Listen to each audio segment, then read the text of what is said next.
hear you. Go ahead. Okay. Well, it Okay. might be The safe return to flying. okay. Well,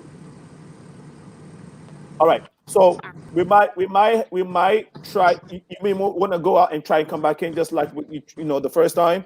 Maybe that would work. How about that?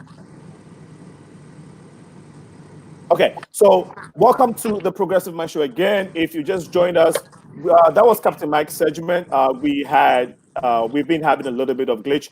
If you're watching, I would just say this to my guests. If you're not, let's say if you're driving, you may want to put. Okay, I'll do this. I'll take it from here. No worries.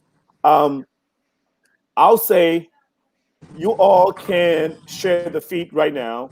That way, your friends and your friends can all feed into. I mean, follow what we're doing this evening. So, Arshia, Apostle, can you still hear me?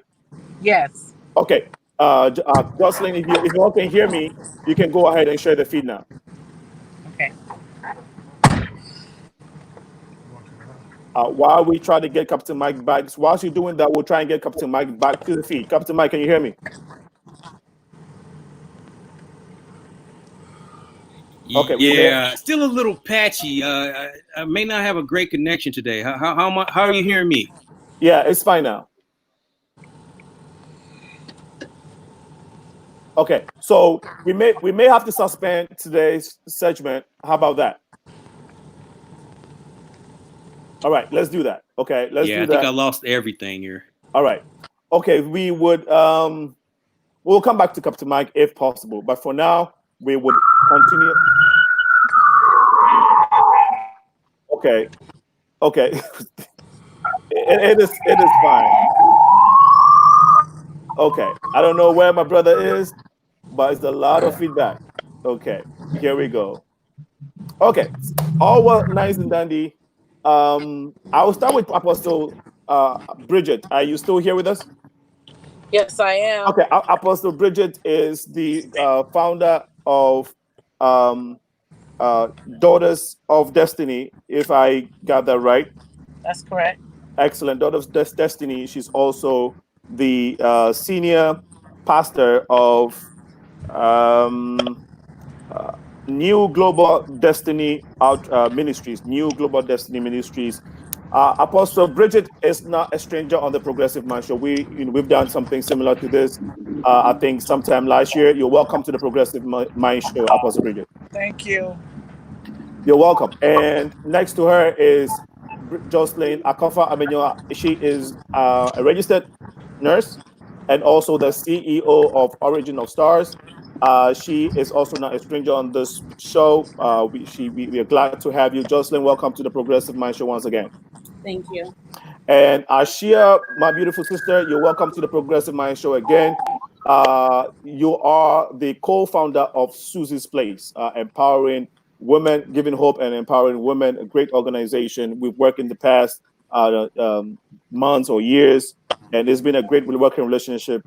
Great thing you've been doing for the community. But we are privileged to have you all back on the show again to talk about what you have been doing so far during the pandemic. And so I'd like to have you all introduce us, say a thing or two to our audience who may not know Apostle Bridget. Apart from you being the CEO of Destiny, Daughters of Destiny, what else? What else is Apostle Bridget all about? If you're not doing Destiny work, Well, well, when I'm not doing destiny work, I'm an educator. So what I do is I have a lot of classes that I'm a curriculum writer. So I write a lot of classes to help and curriculum to help people obtain wealth. So I'm like okay, a wealth finder for people. That's what I call myself, a okay, wealth finder. mm. I try to Well, help finder, people. great, Yeah, and I try to help people obtain wealth. We living in a wealth transfer. We living in a time mm. where the wealth transfer have come to our people, and a lot of times when the wealth transfer come, people really don't know that the wealth transfer is for everybody. It's not for just the rich and the richer, but it's for everybody. but most of the times people don't really show you how to obtain wealth. So that's what I kind of do when I'm not doing everything else. That's beautiful.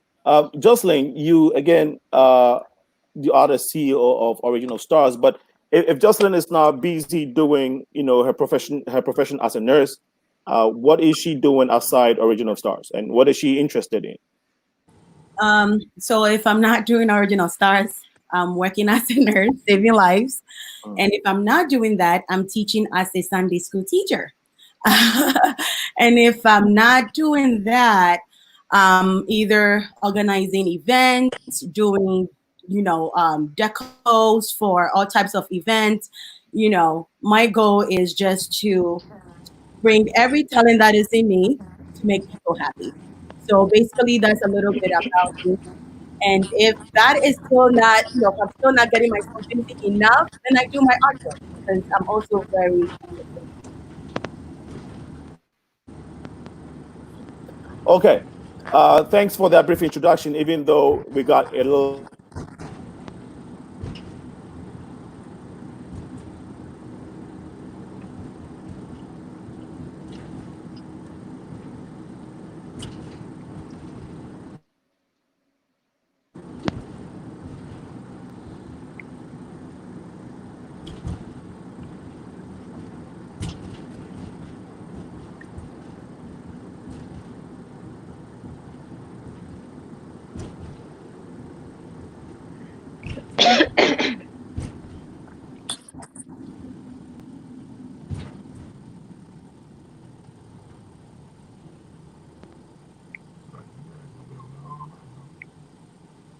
So basically, that's a little bit about me. And if that is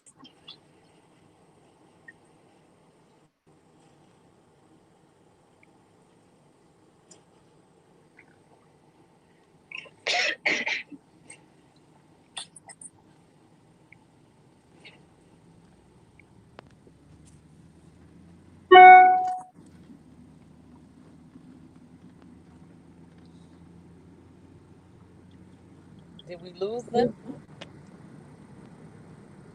hello, I seem to have lost everyone. I'm here. Oh, there they are. I'm Oh, on there it. we go.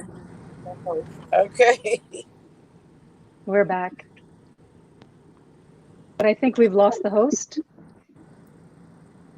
Maybe we should host the program. Okay.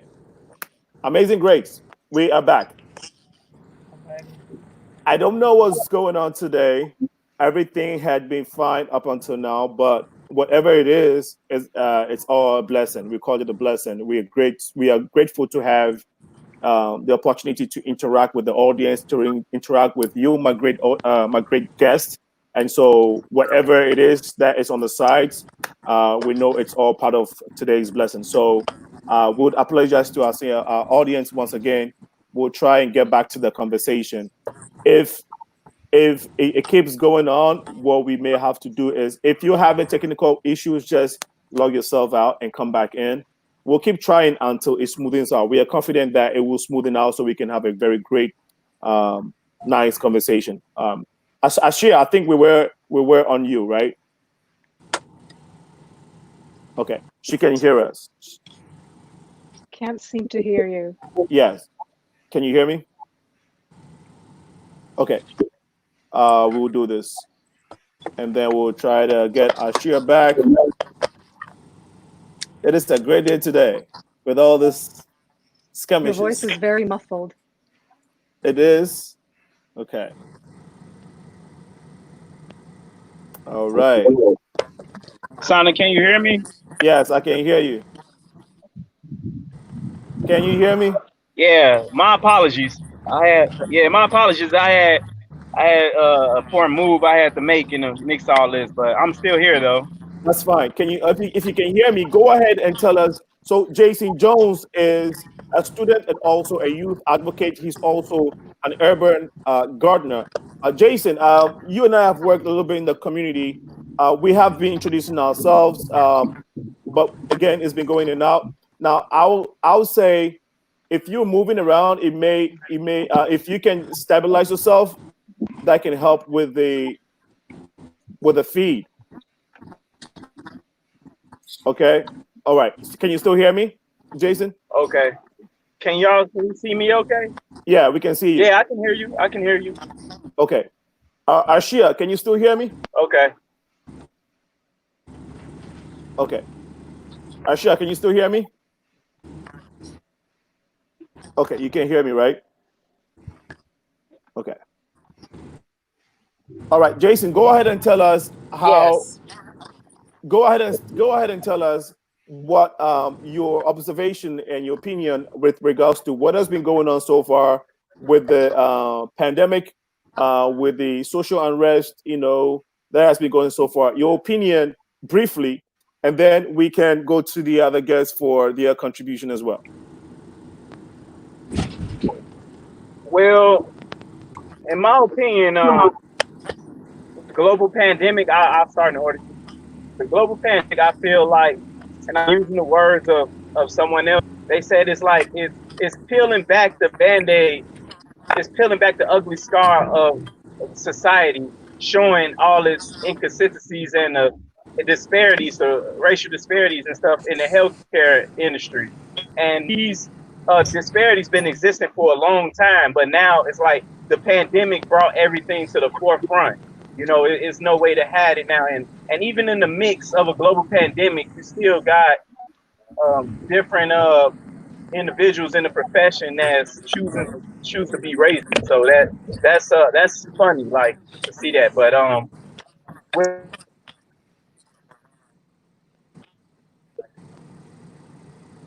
Okay. with All the right. social unrest that's been taking place,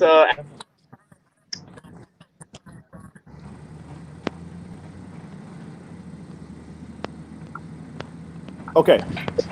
We'll try and take. We'll try and see if we can get to Jocelyn. Jocelyn, can you hear me? I can hear you. Okay. Let me do this. Give me 1 second. So Captain Mike is trying to come in. Captain Mike, since we're having issues, we may have to forego the segment for today because it's been extremely difficult trying to get your part in the conversation. So let's try and do this next week. Would that be okay? All right. I was trying to reach Captain Mike, but you still can't hear me. So let's try and do this another time. All right, Jocelyn, can you tell us your opinion, your observation so far from the beginning of the year up until now? What you think what you actually feel of what God has been doing or what the world has been going through so far, and then we can go into other things. Yeah, definitely. Well, as a frontline worker, it's been very challenging. You know, being very knowledgeable of what you're dealing with and how people are coping with it. It's also very hard to take in. But what I can say through it all, I think we are going towards the right direction. People are trying to stay strong and be positive, and all I can say is we can keep up with what we're doing because so far it looks like um, keeping safe, keeping the social distancing, and keeping the personal hygiene is helping. So even though we don't really have a cure or a vaccine yet, it looks like so far what we've been doing is been protecting us because most of the time when I go to work and I have to be all gowned up mostly for 12 hours and I'm coming back home, I'm thinking about my family. What am I bringing to my family? And God has been so good. Knock on wood, I have been, with my family, and no one has been sick or been tested positive for the COVID. Financially, it's been hard on people. A lot of people are losing their jobs.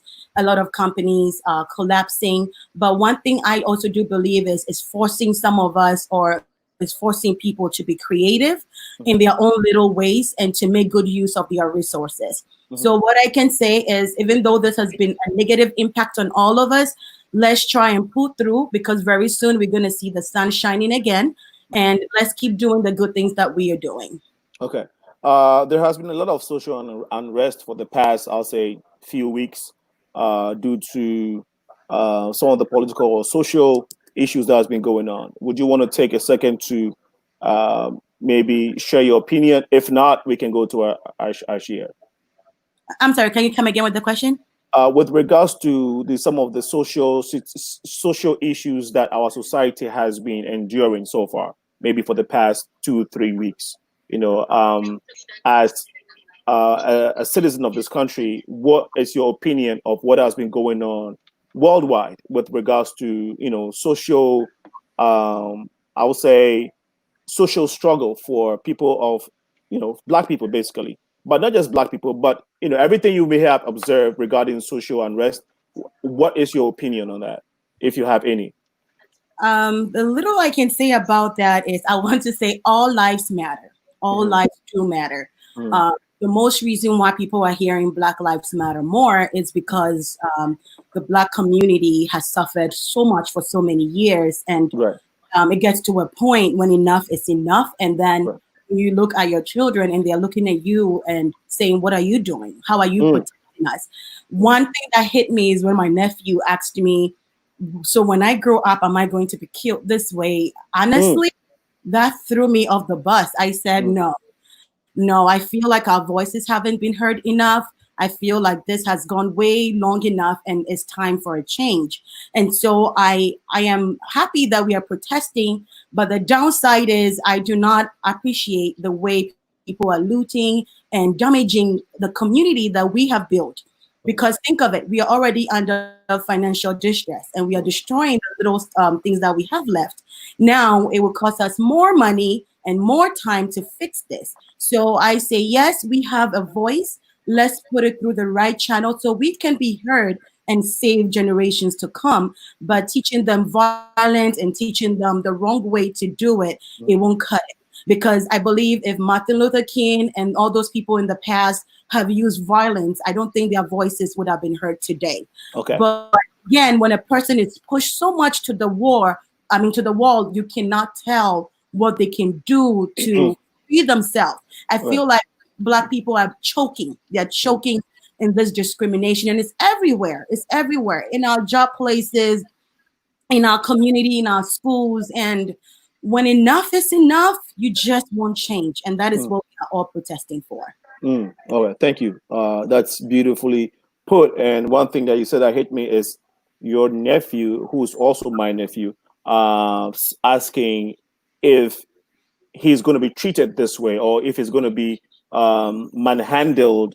I don't know how he put it, but basically what a young kid is trying to say is this going to happen to me when I grow up? And to hear that from a young child, that is really troubling. But we are hopeful that, like you said, we have a we have a powerful voice. And so whilst we keep coming together, hopefully society will change for all of us. Arshia, can you still hear me? Can you hear me, Arshia?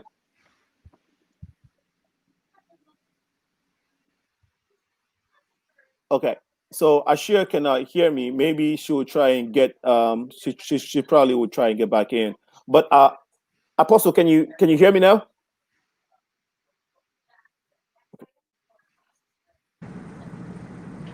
Okay, can you hear me, Apostle Bridget?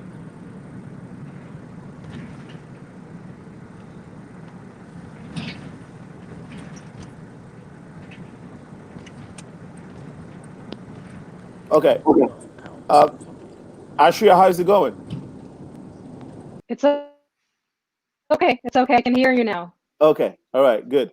All right. So again, your turn to respond to the question that I asked Joselyn earlier. I don't know if you want me to repeat it, but if you heard me, can you? Yeah, Could you it's your repeat turn. it? Yes. Okay, so yeah, I just want us to all chime in on what our observation has been so far with regards to what our society have had to endure from the beginning of the year. I'll say maybe from February, March up until now. It's been pandemic, it's been George Floyd situation, it's been protests, riots. We've been through a lot within this short space of time. So I want you just to air your view, if you do have it, on what we have been through so far. Well, I think if you want me to answer this question in terms of me being responsible for a group of women that I house in my shelter, of course, the women that I serve in Chicago, in the Rogers Park area, have suffered tremendously. not just because of the pandemic, but also because of the rioting. It's just been extremely unsafe for them to get out. They have unfortunately lost a lot. A lot of the neighborhoods were destroyed. So, you know, it's been extremely devastating for not just the women in the shelter, but also the communities around us, because like Joselyn said, it's absolutely okay to protest. It's absolutely okay to have your voice heard, but the looting and the damage and the destruction really takes away from from being heard. I feel being heard in the right manner, because now we have to go back and rebuild a city that we had already spent so many resources on. Thanks. That's powerful. Well, I don't know if we got Apostle Jason. Can you still hear me? Freezing No, cold I want shit. it. Yeah, dude, this car, I got to deal with. Okay. All right. Let's try and get Apostle in. Can you hear me, Apostle?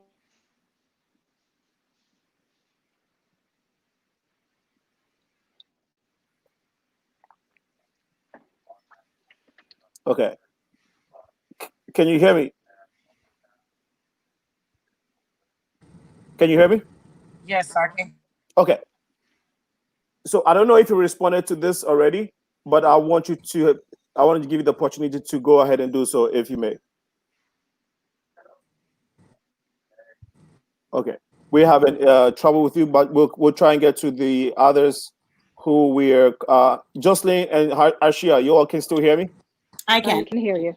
Okay, great. So let's go back to Jocelyn. So you have been running this. The reason why we're doing this show, we call it the Other Heroes for a reason.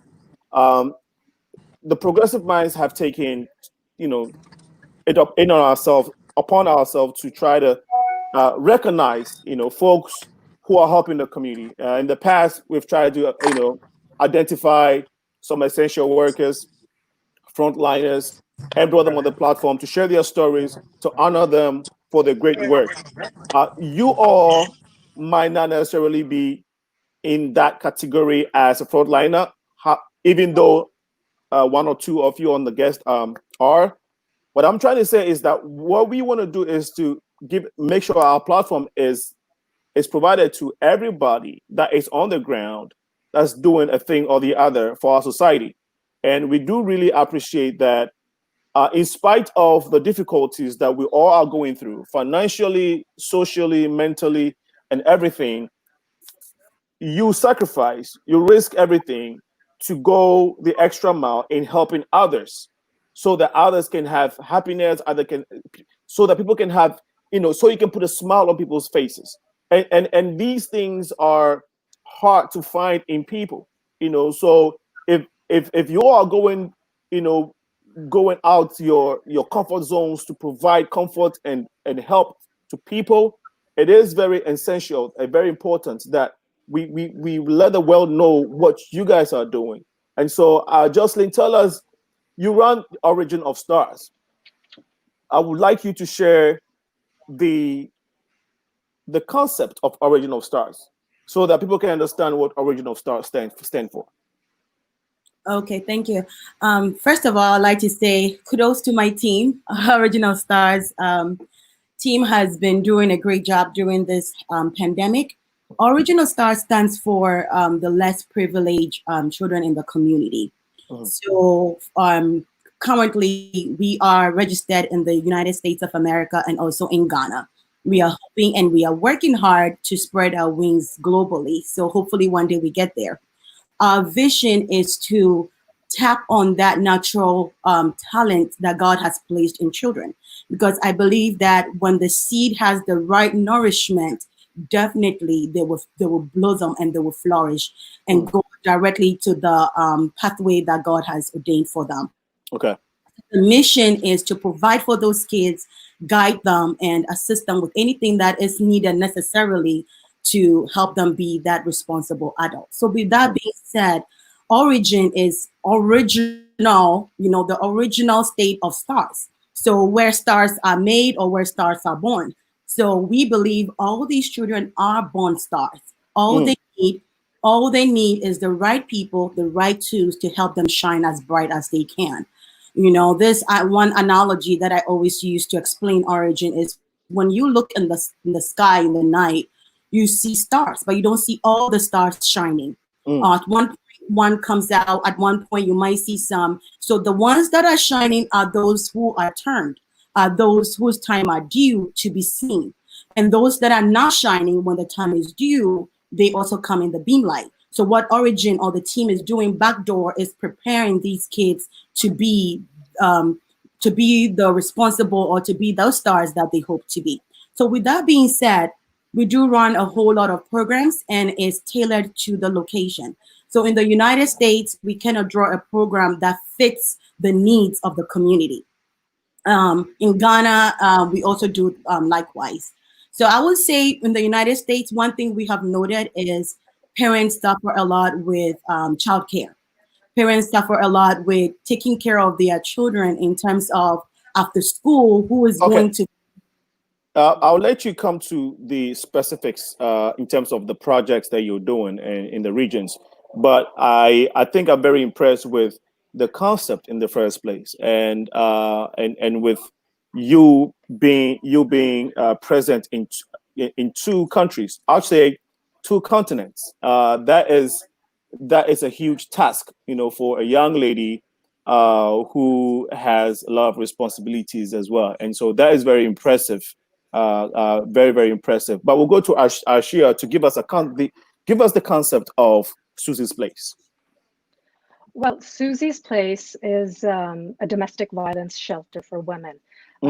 We started this, it was myself and my partner, the two of us. We started it in 2017, in the fall of 2017. So we are, 3 years in the making. We named it Susie's Place because Susy was the first woman that we helped. So we liked to have a name that really embodied the work that we are doing. So first and foremost, we are a domestic violence shelter, and we provide immediate shelter that any woman that needs to get away, that feels that her life is in danger, that she can come to us. So like I said, first and foremost, we are a shelter, and secondly, we are a shelter that a woman can actually stay in for about 3 months. Some of them end up staying a little longer because they might need the help, the extra help that we're providing them. So the help that each one of these women needs is very specific to each individual need. They might need legal assistance in trying to file for an order of protection or try to get a divorce proceedings done, or they might need help with the finances and how are you going to divide up all the resources and all the assets that a husband and a wife might share. So legal help. We also help provide them with job training, job placement. We have conduct workshops where we'll have these women come in and they'll learn the body language of how do you conduct yourself in an interview. We'll look at their resume. We'll help them build a resume. So job placement, job training. Some of these women also, we provide a temporary housing for them, but they will be looking for safe long-term housing. So we're able to help provide that for them. Along with that, we're looking at ESL. The women that are in the Rogers Park area that come to us, they're predominantly from the immigrant community. So we've got the South Asian population, we've got the Hispanic population, we've got the African American population. So the immigrant population has a lot of issues and questions and concerns about their immigration status. So we'll help them with those services that they need. Also counseling, emotional help, anxiety, stress disorder. So all these services we provide. Okay. Yes, we would want to take those services one after the other because these are very, very important. What you Absolutely. do, and then thank you again for sharing. How long has Susy's Place been in existence? 3 years. 3 years. And you said the idea came off of the back of you and your friends or you and your partners.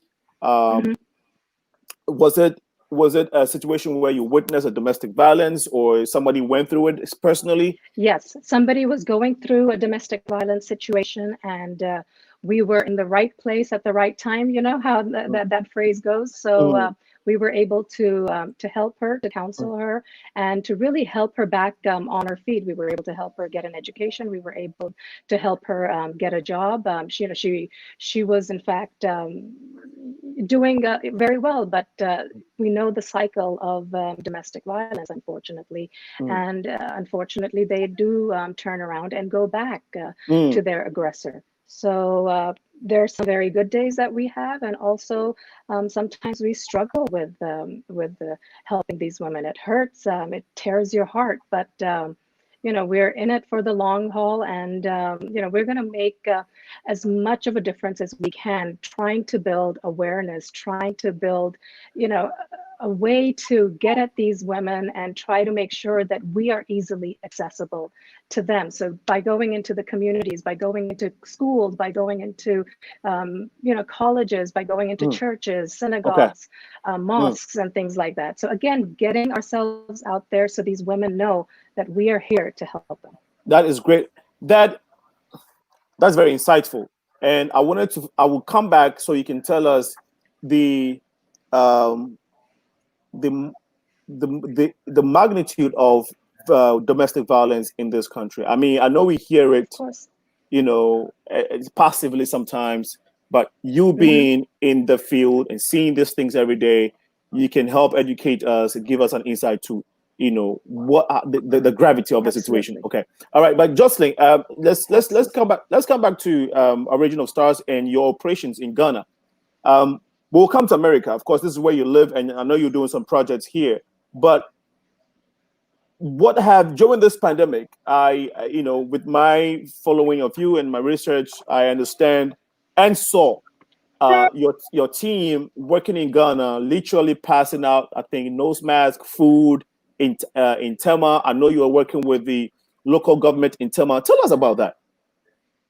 Okay, so yeah, for every year we do have a goal. We do have a project that we hope to cover.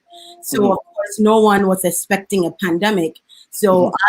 I was supposed to be in Ghana in May, so we Hmm. could execute some of our projects. Then we got hit by this huge pandemic that we're still processing ourselves through. So then my team and I had to go back to the drawing board and figure out how we can effectively help communities and help Hmm. these children. Hmm. So we, first of all, we have to raise the funds for it. And bear in mind, during this pandemic, funding has been very challenging. Right. And we have to think of what is a priority. We have put the word out there that we are building dreams and restoring hope. Are we Hmm. just hold our hands and say, okay, we are all being affected, so let's wait till this waves off? Or Hmm. are we going to put our words into action? So we Hmm. took the faith and put our words into action. We came up with medical teams that are helping educate, because think of it, the education is key. When people understand what's going on, then they can follow the process of keeping themselves safe. So we had to go to the community that have very poor education, that do not even understand what's going on. They are so hungry that they are not really paying attention to this whole social distancing and wash your hands and all that. So we have to provide them with the protective, which is the personal protective equipment, which is the mask, the gloves, plus the education, the hand sanitizers, and also provide them with little baggies that has food and other necessities in them to keep them going till more help comes on board. So that's one thing that we did. We have people that are having medical condition during this pandemic. COVID kind of increases borderline conditions and diseases. So Hmm. people with neurological conditions, people with um, name it. We have 3 cases we are working on right now. One girl, her condition got worse. She has TB to start off with. The TB has damaged her lungs so bad that she lives on 2 tanks of oxygen per day, high flow. How it got that bad, I don't know, but I know with all the virus going on, it probably had pushed things to the worst. And what we are doing is taking care of her medically, providing all the necessities she needs, providing her 2 tanks a day, paying for her medical treatments in and out, and providing her food and a place to lay her head. So one other case that we are dealing with is a child that just got paralyzed for unknown reason. She does need, severe medical attention. So then we have to reach out to more hands to come and help, because first of all, you are dealing with parents that do not want to be out there on social media platforms. So you have to do this discreetly, whereby you are not putting the child's face or the information out there, but you also need them. You also need to give them all the necessary information that they need.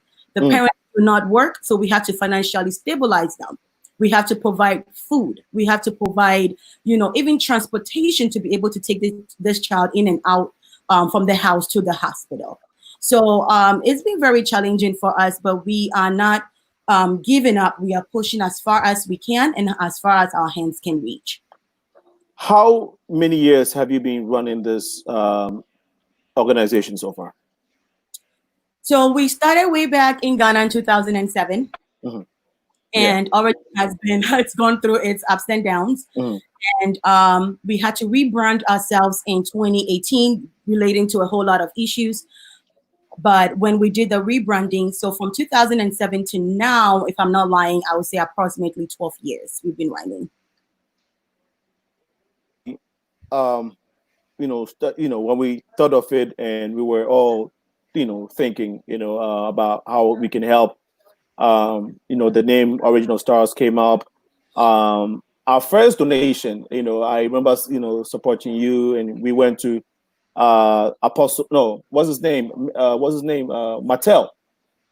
I think he was the first person we had made a donation to, and seeing the plight that he was in, the kids that he was with, and this man was living in a hut, taking care of destitute and people living with HIV.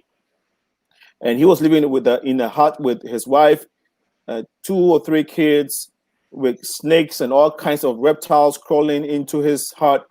But he had the heart to live in that condition and to use whatever resources and monies that were coming to him to take care of others and feed people. And these type of things is what propelled, I'm sure, you to keep doing this. Now, having migrated to America, some people will be like, okay, for some people it will be like, well, when I was in Ghana, I felt like being benevolent. Now that I'm in America, we know the stress that goes on here and everything that you have to do.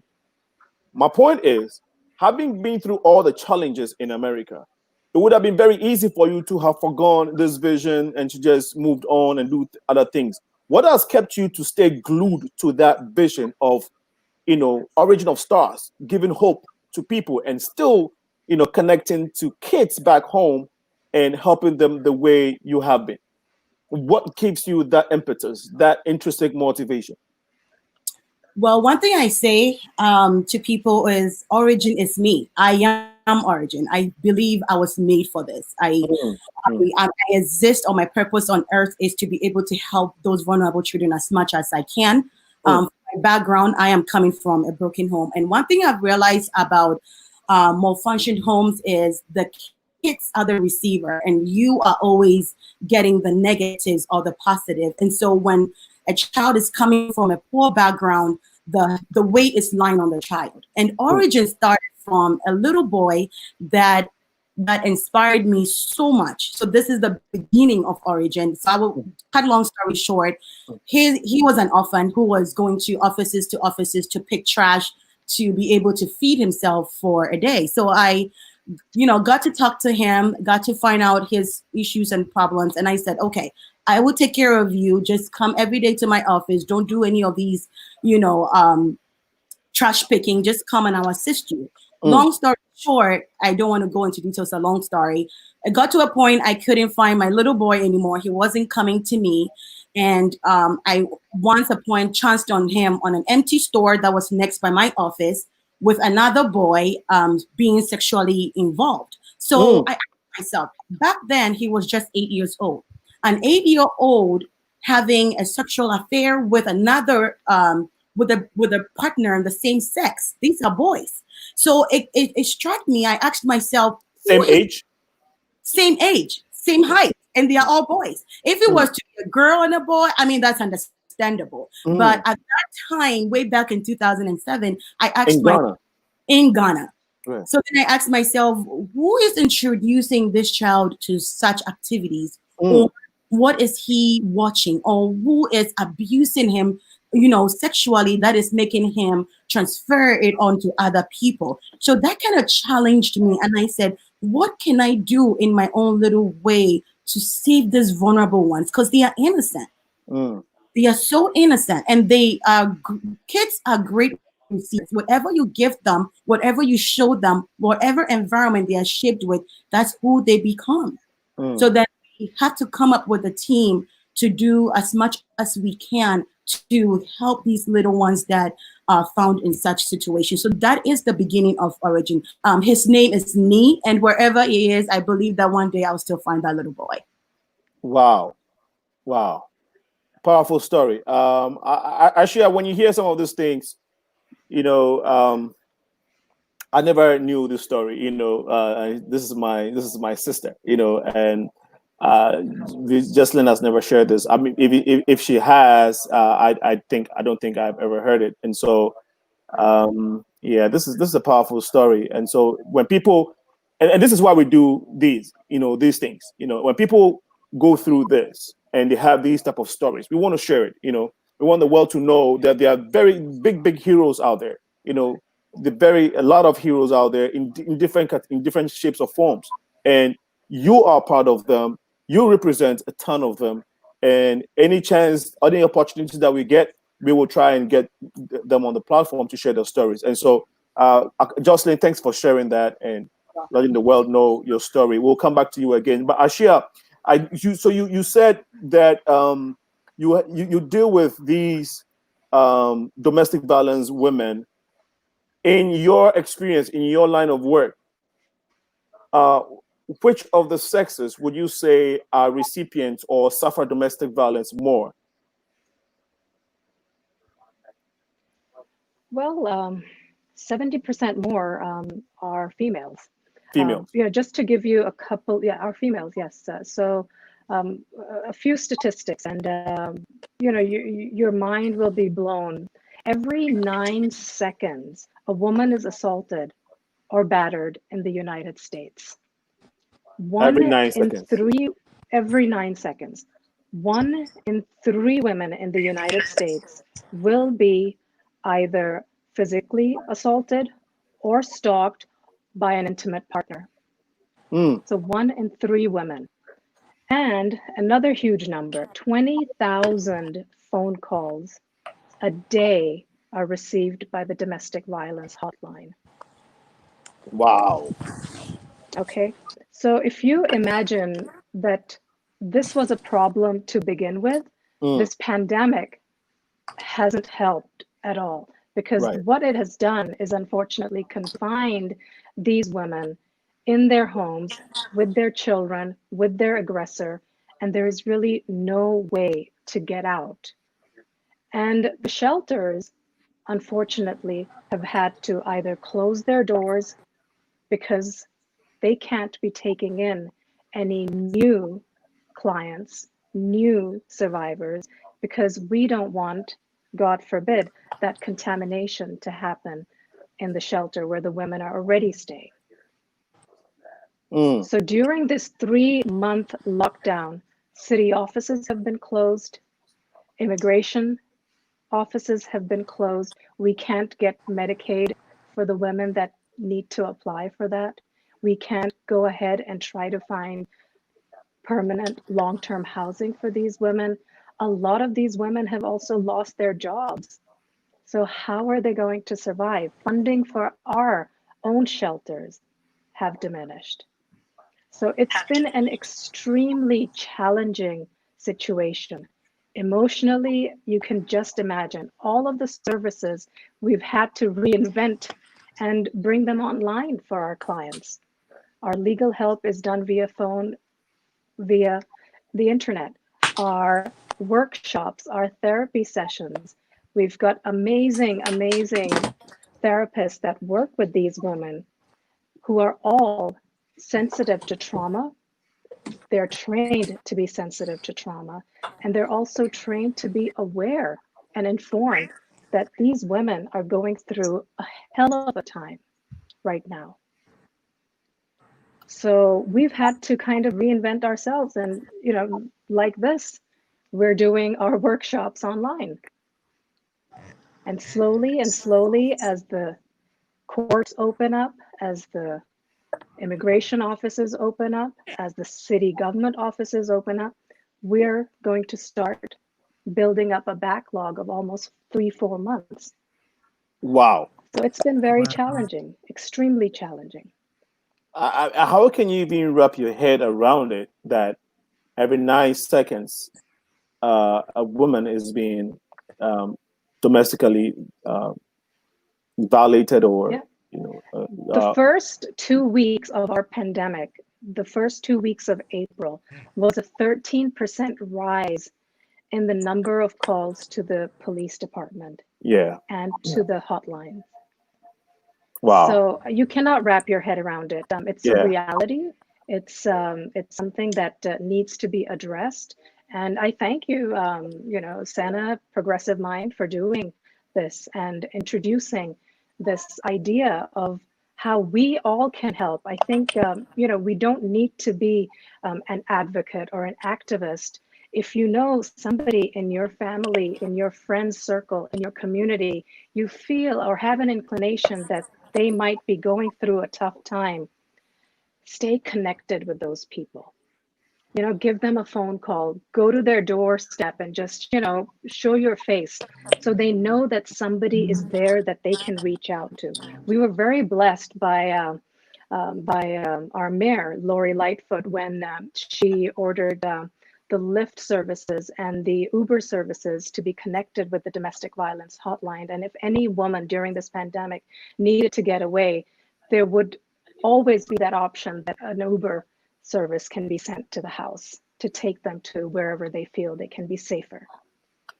When we come back, when we come back to you, I would like you to tell us the causes. What you've been hearing are the main causes of domestic violence. The numbers are bone chilling, right?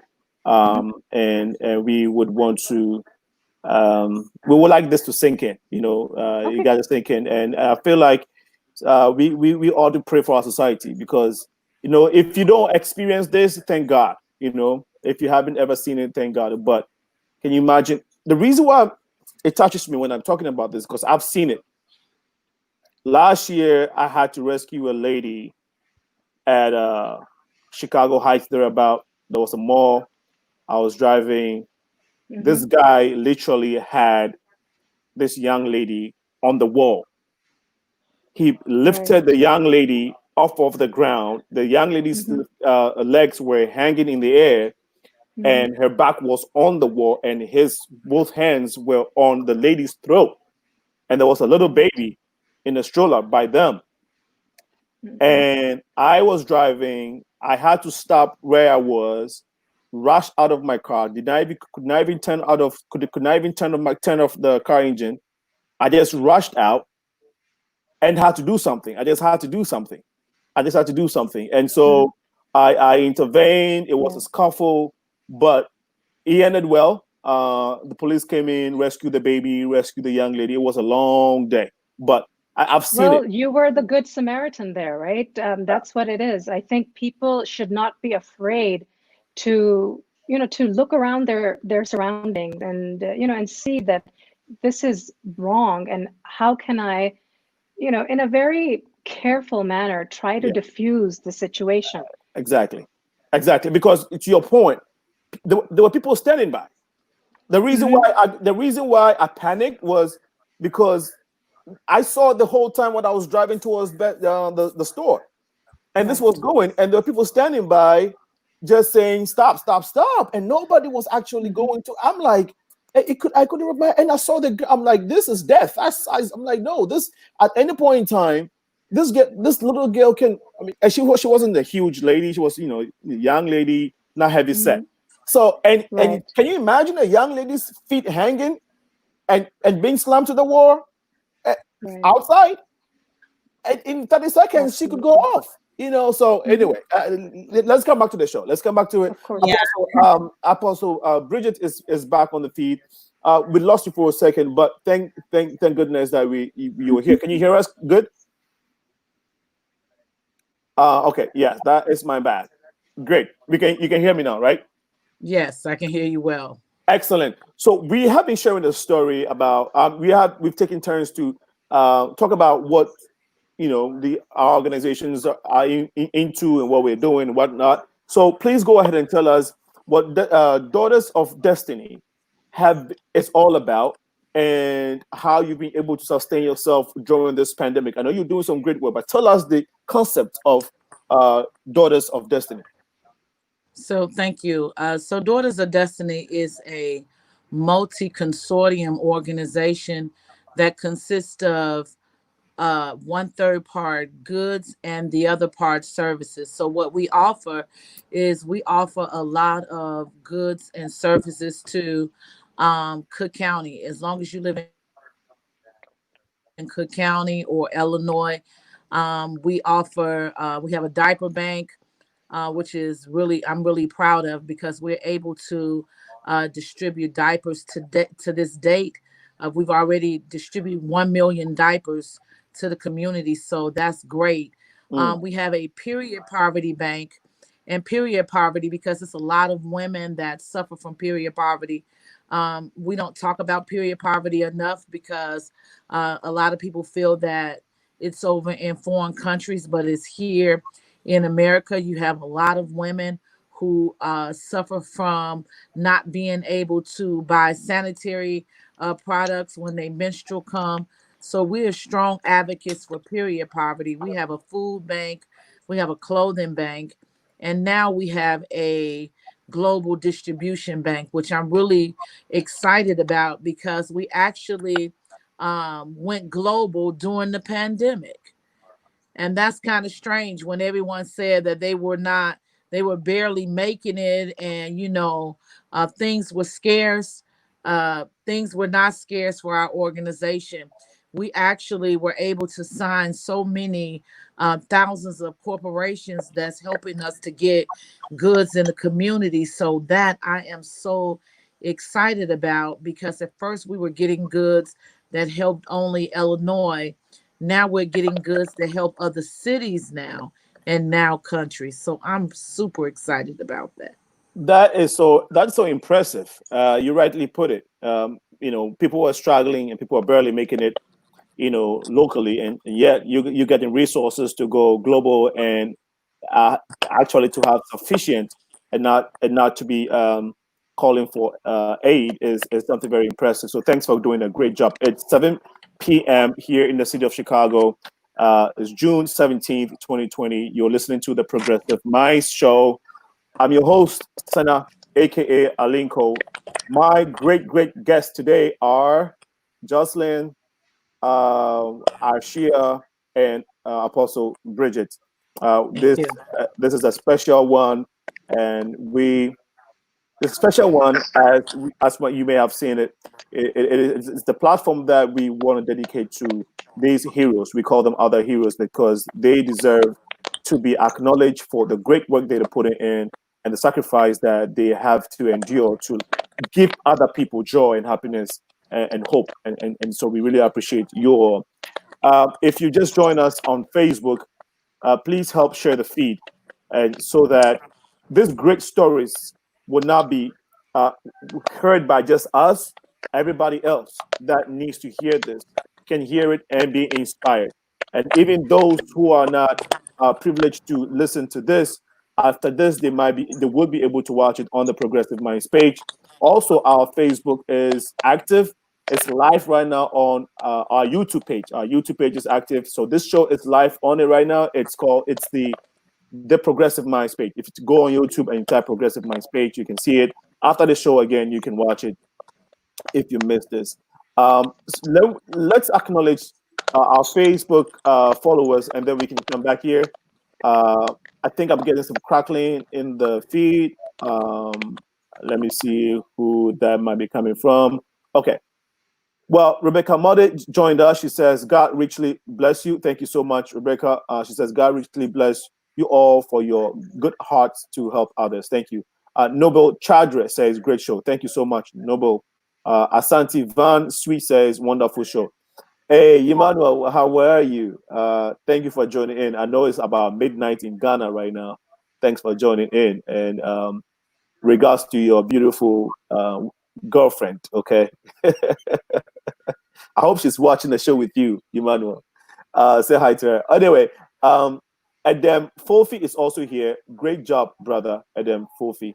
Well, for those of you who don't know, Emmanuel, Asante Van Sweet, he's on Facebook right now. He's the guy that does all of my social media flyers and all this beautiful work you've been seeing. It's this guy right here, Asante. So if you need some social media work done, flyers and whatnot, contact me. He's a great, great guy, very talented and very humble as well. Emmanuel, God richly bless you for everything that you do. Oben Ipe John in Kent says, we applaud the mayor's initiative to make transportation means available for those in abusive relationships. Let me put it on the screen so we all can see it.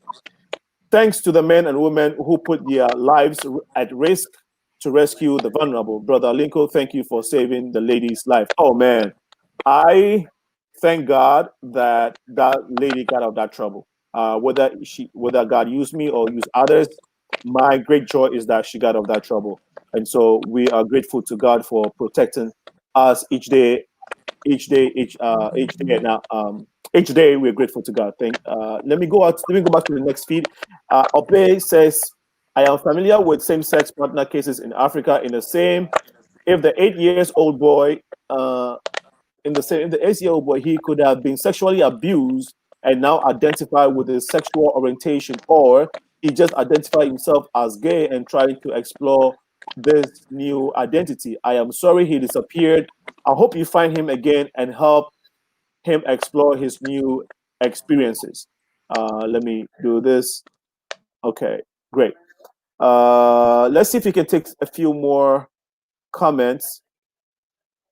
And sorry about that. We're having a low battery situation. Okay, got to put this on charge. Okay, let's see here. Oben puts upon another comment, but we would have to skip that. Let's see if there are any other comments here that we are supposed to. Okay, I don't see any other comments. Distraction of properties identified is definitely not something anyone applaud. It's also clear that the same issues have been raised for decades, but no meaningful policies are in place to end systematic racism. Some may justify that distraction of property is another way to communicate how people feel, the impunity that goes with the killing, and you can name the rest. Are you aware that on June 12, 2020, the Federal Department of Health and Human Services finalized its revision of the Affordable Health Act? Okay, my brother, thank you so much for your comment. And it's 5 minutes past 7 p.m. We'll go back to our guest to take more stories. Thank you, Apostle Bridget, for sharing that. I know Arshia just give us a take on what has been going on with her organization. But Joselyn, if you're still with us, we will want to.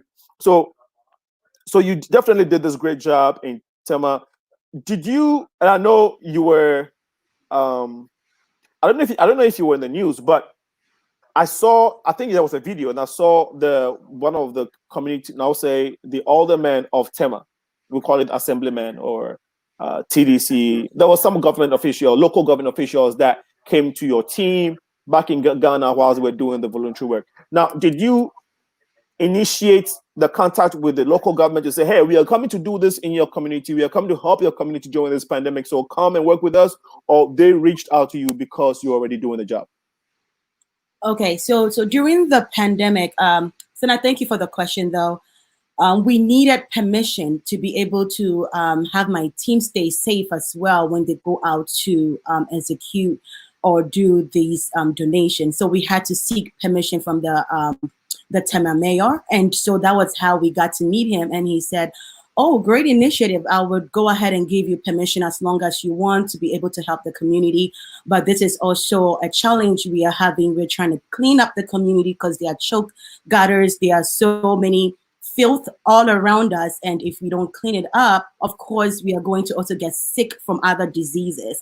So they asked if we could provide them with food for the volunteers, and if we can provide them with equipment that they can successfully execute their project as well. So then we had to be able to step in and help them to get them what they needed to get their part of their community work across. So that's how we got to meet with the Tema Mayor. It wasn't actually asking, but I felt like a need was met when we went in to seek for permission as well.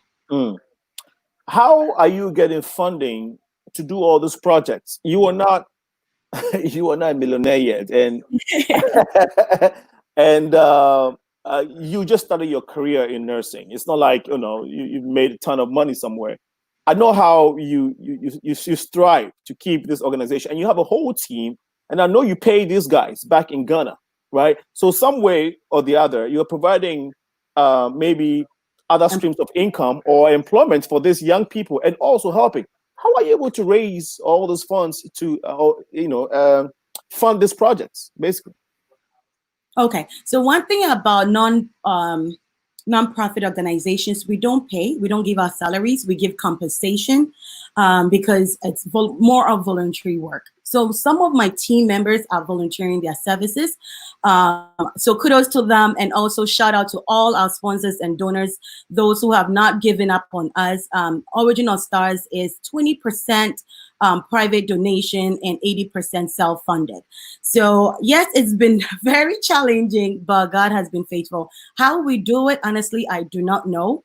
By the time we would put everything across, miraculously something comes in for us to push them through. So I would say it's just been the hand of God doing all this. I would take no credit at all because, like you said, I'm a nurse and I don't make much, but God has been faithful, and people have been sponsoring and supporting us as well.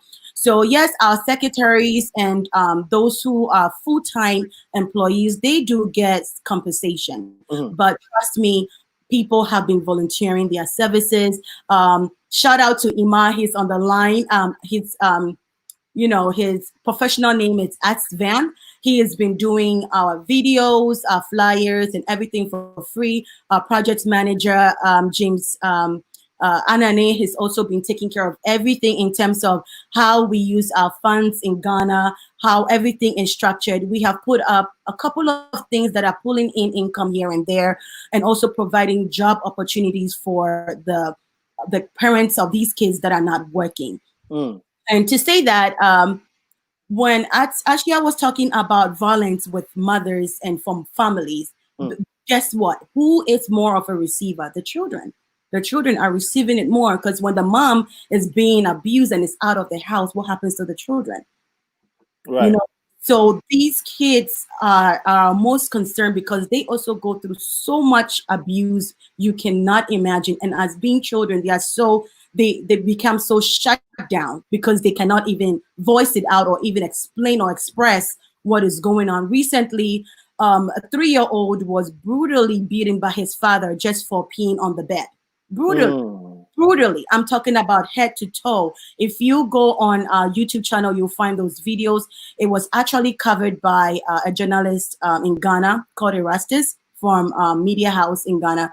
And we followed up to be able to assist them. And it's so sad that a child has to be beaten just for peeing in bed, but sometimes these children are growing up from parents that have mental problems, parents that are not functioning the right way to be able to bring them up. So when we come in contact with these kind of children, we have to separate them from these parents. And that also means shelter has to be put in place. So then we have to find new homes for them, which we call the nesting care. We have to take total care of these kids, from shelter, food, education, name it. So that is a lot on a small organization as Original Stars. We do not have any external or governmental support. We are hoping to get there. So if they can hear us, we need you guys to support us. But like I said, God has been so good. With the little we have, we are saving lives. You're saving lives. You're definitely saving lives. Arshia, I'll come to you, and then we'll go to Apostle Bridget. So, personally, you've seen a lot, and you're dealing with a lot. You've told us, you've given us some, chilling stats on domestic violence in this country, and of course, a great kudos to the mayor for that great initiative. That is a very brilliant one. What personally, how does this affect you? Your life, your family? How do you process this when you go home? Are you able to sleep at all? That's a very good question. And it does take a toll on you. But if you surround yourself, with good friends, with a good spouse, with a good book in your hand, you need to have ways to de-stress. We need to teach ourselves ways that we can meditate, ways that we can relax our mind, going out for a run, going out for a walk, just sitting in the corner and just processing everything that's taken place during the day. So absolutely, we need to use these techniques on ourselves, the techniques that we are teaching these women, wellness techniques, because we need to be healthy so we can help these women, correct? So Absolutely. if our minds are all disturbed, then we are not productive. So you have to surround yourselves with, with good people. You have to, you have to be able to let that disturbance out. And I think that meditation, yoga, exercise, these are all great ways to release stress. How do you foresee the near future? You think that with all those women all these victims that you are not able to take care of, what's the immediate strategy or the plan in place once things come back to normal? Are you going to expand to accommodate more people? Because of course we're going to be getting more cases. Are there any plans of that sort, in the works? Unfortunately, again, I'm big on data. I always, think about numbers and how are we going to be able to manage around those numbers. In the city of Chicago, there are only 167 beds designated to domestic violence survivors. Think of the number of calls that are coming in. So 167 beds. That's it. And during this time, we have seen shutdowns of shelters because we don't have funding. So if there's going to be low funding, it's very difficult to be able to take on the number of calls, the number of clients that want to come and stay with us. So this is going to be a tough next year to almost 2 years. We have to be very vigilant. We have to be very careful, and we have to be very, very smart on the decisions that we make. We have to be also very realistic. It's going to be a challenge. It's going to be a challenge. The next year and a half is going to be difficult because slowly, like I said, the city has just started to open up. The courts have just started to open up. Right. Things that were supposed to have happened maybe in March are now maybe the court dates are going to come sometime September, October. Right. So there's that waiting game. So we all have to plan very carefully. We have advocates that are working with our clients that make sure that they know exactly what to do step by step. You mentioned that 20,000 calls that come through. Is it nationwide or just Chicago? It's nationwide. I said you would tell us the causes of these domestic violence, but let's go to Apostle Bridget, and then you can respond to that. Okay. All right. Apostle, so you've been doing a great job. Now, how are you able to mobilize all these resources? Is it because you're very famous, like you're a star, like you're the star of Chicago, and so and so people just Really, right, and people just come to you, or what is your strategy so that people can probably come to you and learn from you, because you're able to fund your project and give more help? I see your trailers, I see things happening. How are you able to pull this off? well, I'm going to tell you really the truth, and this is the truth. It's really God. It's by divine intervention. Really short story. About 3 months ago during the pandemic, I literally heard God's voice say, it's time to expand globally. And I saw the amount that was going to cost. The Lord began to deal with me that corporations actually was going to fund the global expansion. Mm. And not that I didn't believe, I trusted God, but I know the global expansion project, it was millions of dollars. And literally in 3 months, every single dollar, every single thing that I needed, God has supplied it. So it really wasn't no strategy of mine, because when I saw how much global expansion was going to cost, I was really asking God, where was all that money going to come from? And literally, the Lord allowed corporations to fund the projects. We just last week received 753-foot trucks that came to Chicago to deliver thousands upon thousands upon thousands of merchandise, and they funded it. Who funded God it? allowed them to fund it. Who funded it? Just corporations just reach out to you?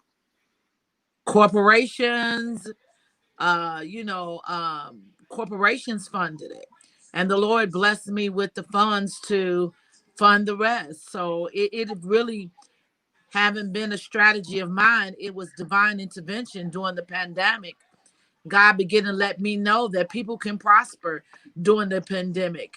Mm. I just trusted it, took a step of faith, and he told me to get ready for the wealth transfer. But I didn't believe that the wealth transfer was coming to me that quick, because uh to fund just the staff, the volunteers, the storages, the warehouses. We have actually 4 warehouses. Mm. So they are $5,000 a month a piece. Wow. So the vision was actually a lot greater than my bank account. Wow. The vision was way more greater than my bank account, because I'm thinking maybe it was going to cost $1 million. I didn't know it was going to cost millions with the S. But literally, God allowed the vision to be funded where we can go now into cities. We are on our way. We're going to Memphis, my father's hometown. My father passed about 3 years ago, and as a legacy to him, I really want to help his city that he was raised and born in, and that's Memphis, Tennessee. So we're going to Memphis, we're going to Texas, we're going to Atlanta, we're going to Arizona, we're going to Wisconsin, and we're going to give free donated goods that are brand new. Corporations have blessed me with brand new goods.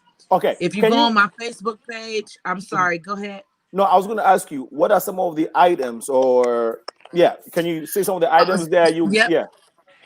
The new everybody probably know Rihanna the singer, brand new Rihanna cologne, suitcases, luggages that have the 360-degree span.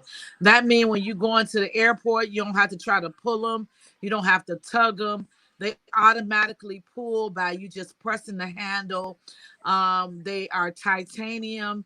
Every day that the trucks came, they sent luggages in every color, from white to gold to blue to burgundy to mahogany. I've never Okay. known that Okay. luggages came in that many colors. Comforters, you Now, name it, we so got it. do you have stuff like shoes, um, Shoes, clothing, bed, clothing, home? bedding, jewelry.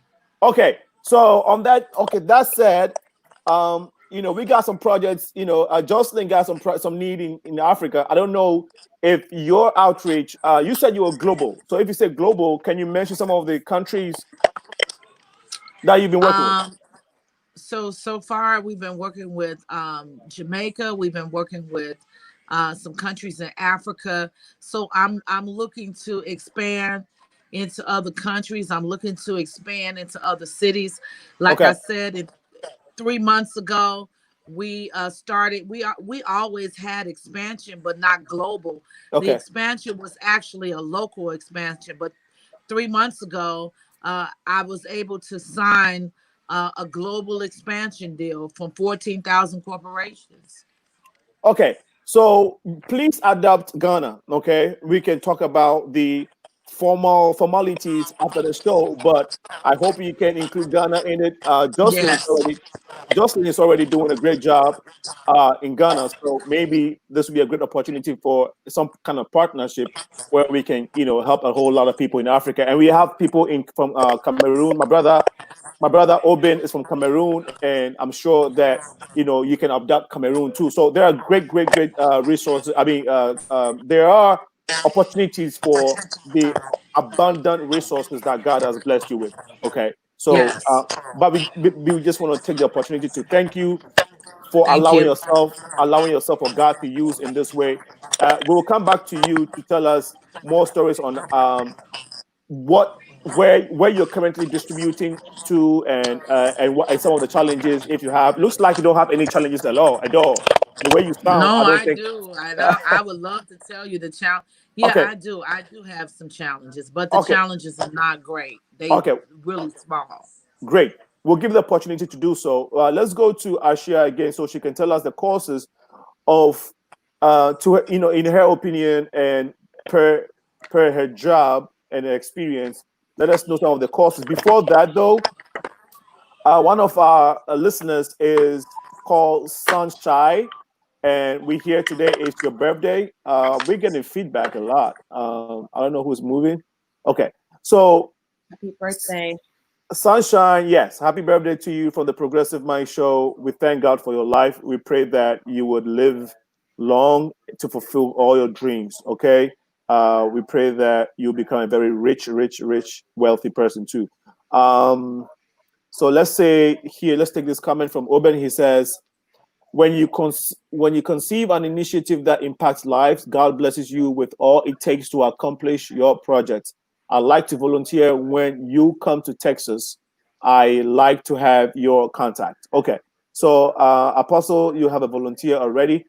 Angela, Angela Bernard just joined us. Thank you for joining us, Angela. She says, talk about it, sister. I need to speak with you. I'm also from Chicago, and I would like to help you.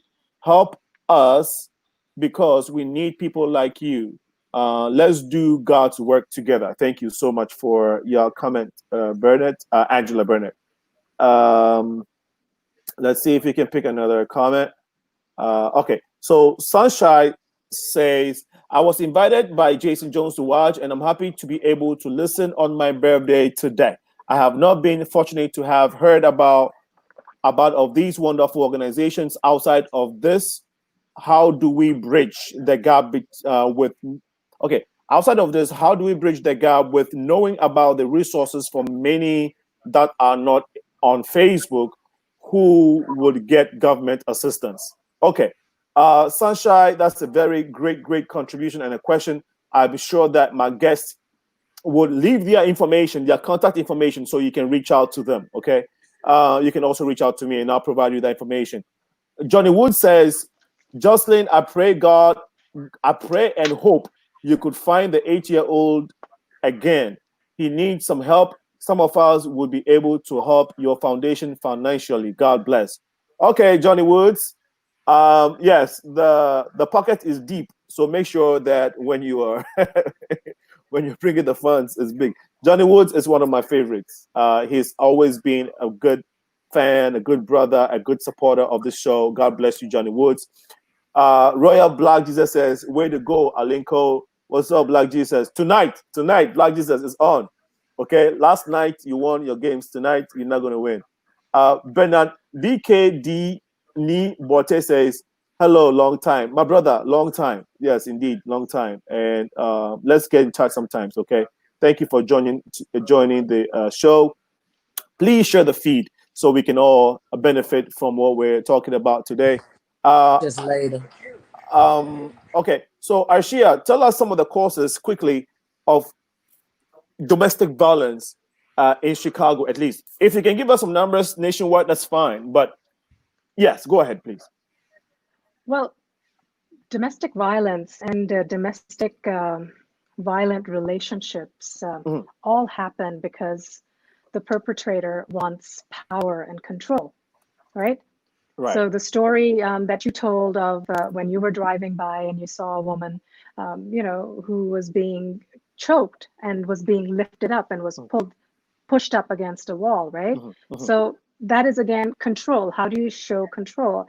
Either with your physical self, right? You're mhm, bigger than the female or the child, like Joselyn had mentioned, a 3-year-old young boy who had peed on his bed and the father just basically beat him senseless. mhm, So it's control. You can show your control through your size.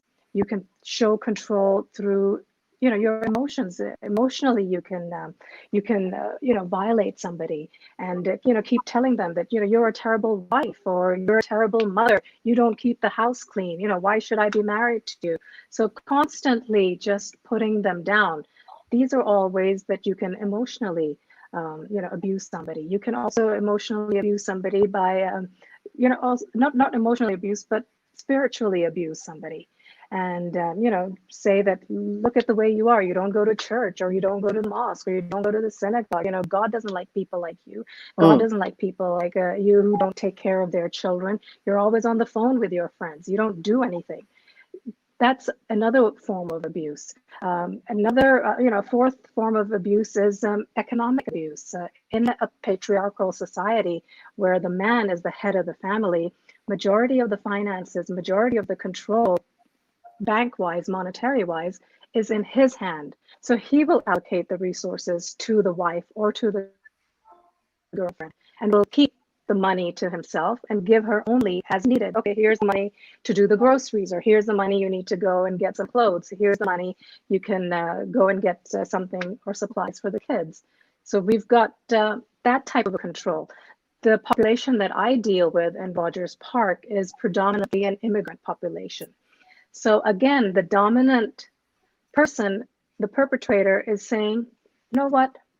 If you don't behave, I am not going to let your visa status go through. Mm. They have control in their hands. So these are all ways in which control and power is being taken at hand. And unfortunately, whether it's a woman, whether it's a child, they suffer at the hands of these perpetrators. So these are the different forms of abuse that you see.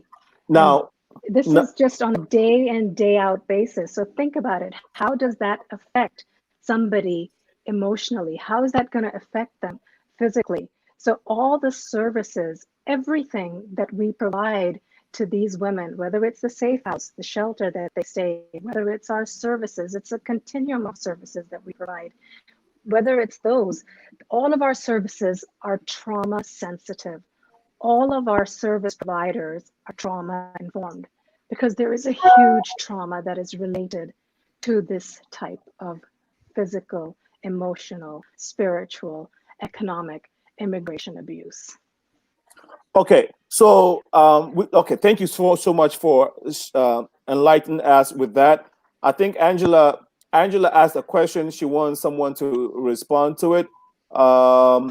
She says, okay. So Angela says, "Happy birthday, sunshine. May the sun continue to shine upon you. Love you." And then she says, "Can you please allow the young lady to respond to my request? I have my pen waiting on her information." Is it me? Yeah, I'm trying to find out. Uh, okay, she says, I talk about it, sister. I need to speak with you. I'm also from Chicago, and I would like to help you. Okay, I don't think this is the question. Angela, who exactly are you referring to? If it's a young lady, she's the youngest lady on the platform. All of them are young. The FYI, all of them are very, very young, but there's the youngest. Okay. So, Angela, can you please? I'm sure it's Jocelyn, and if it's Jocelyn, who's the youngest, can you ask the question again? Because I think I may have lost the question. I can see the specific question, so please go ahead. Please help us with that. Okay, while we wait for Angelina's question, I think Jason just joined us. It's 7:32 p.m. You're still listening to the Progressive Mind Show with your host, Senna, aka Alinko, and it's June 17th, 2020. I know Friday is Juneteenth, right? Can somebody correct me if I'm wrong? Yeah. Okay, all right. So my brother is here. Tell us about Juneteenth, and also take the opportunity for the next 3 minutes to tell us. I know you were a youth advocate. Tell us about that project and how you've been dealing with it for the past couple years. Okay. Well, first of all, my apologies about the technical difficulties I went through with trying to get the phone and everything right. Okay. But a little brief about Juneteenth. So we know that in 1865, Abraham Lincoln signed the Emancipation Proclamation, which freed enslaved Africans. It abolished slavery, except as use of punishment. So I also want to elaborate a little bit on that. I want people to look more into that. That's the 13th Amendment that abolishes slavery, except as use of punishment. So we definitely need to go more into that, I guess, at a later conversation. Juneteenth took place because when all the rest of the enslaved Africans were free, certain states like Texas didn't let the enslaved Africans know what had happened. So they technically wasn't free until about 2 years after the 13th Amendment was passed. So 2 years after, on June 19th, is when all enslaved Africans were free. So that's technically our Independence Day. So we'll be celebrating Juneteenth this Friday, and some barbecues are happening this Saturday throughout the whole city in celebration. So yeah, that's happening. So a little bit of background about me as a youth advocate. I've been working with youth for about 8 years now. I've been an advocate for about 5 years and stuff. And so I work with at-risk youth, mostly young man teens. And basically I come from a real life approach. I help them with life coping skills, with goal planning and strategizing, plans for their life and looking ahead. A lot of what I notice a lot about our young people, our young men, is that because a lot of us lose our life so quickly in the streets, either through street crime or police brutality or what have you. A lot of our young people don't look too far ahead into the future, so they don't plan so far ahead. They really just plan for today or tomorrow, maybe even next week. So I try to change their form of thinking from just today and tomorrow into thinking 5 years and 10 years and having a family and building a credit, and having a home. A lot of our young men, sometimes they just need people to talk to, So I serve as a listening ear. I'm so not judgmental, so not judgmental. I come from a very, very familiar background. So, I had my share of dealing with, trouble out here in the streets. So, I learned how to navigate through it, and I had mentors in my life that used to pull me to the side and always talk to me. I still got current mentors in my life till today. I'm grown and I still have mentors that I call, because you always gonna need advice, and it's always helpful to be able to reach out to someone who either have been through it or know someone that been through it, so they could keep you from bumping your head a few times. Let me I ask you believe this. it's an old African. Yeah, go finish that point, and I'll ask you. Finish that point. I wanted to ask you a question. I believe that it's an old. I believe that's an old African proverb that says when an old person dies, it's like a library is gone. Okay. So a lot of our knowledge is with our elderly. So it's always about passing down the knowledge. And so I encourage everyone, all you beautiful queens, everybody watching, to take time out to your young ones, whether it's the family or just your neighbor or somebody young people, just holler. Even if you just walk to the gas station or go out for ice cream or go to the store, walk around the block, it always helps. So those conversations help. Okay, I wanted to let me ask you this. I personally saw you with about 4 young boys, maybe in their teens, 15, 17, maybe 14, they're about. Now, tell us exactly how the situation is. Do you go to the jail system to request for these guys when they come out so you can keep them? How do you when I saw it, I was so touched. You were a young guy, you were a student, trying to make ends meet. And these are 4 young boys who are looking for love and looking for hope. And you are ready to provide that. But how do you give them more than that? Because their living expenses, where they stay and all that.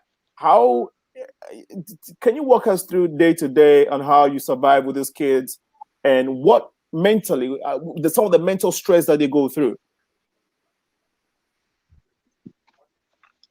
Well, it's a lot of stress. It's a lot of stress. And like I say, I think the biggest part is not being judgmental, because they feel like they could talk to me and they could tell me about what's going with them without being judged.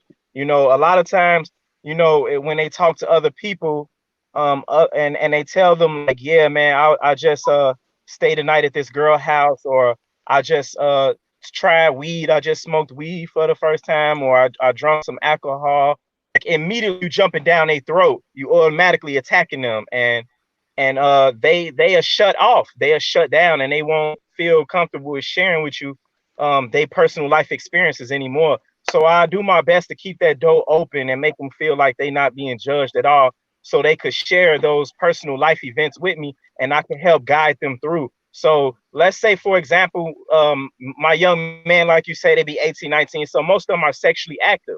So they'll tell me about times when they stay a night at a girl house, or if they having sexual intercourse with a girl, as it's not my job to jump down and throw and be like, hey, you shouldn't be doing that. You shouldn't be having sex with girls and stuff. It's like, I joke and be like, oh, okay, that's what's up. Hey, you making sure you wrapping it up, right? You making sure, do you have a relationship with this girl? Have you met her family? Like I kind of interweaving like little knowledge in there while I'm talking to them, as opposed to just saying like, oh, you bad, that's horrible, you shouldn't be doing that. Okay, I'll just be like, okay, make sure you practicing safe sex. Okay, so I hear that. I want to stay with you a little bit more longer because we know we lost you for a long time.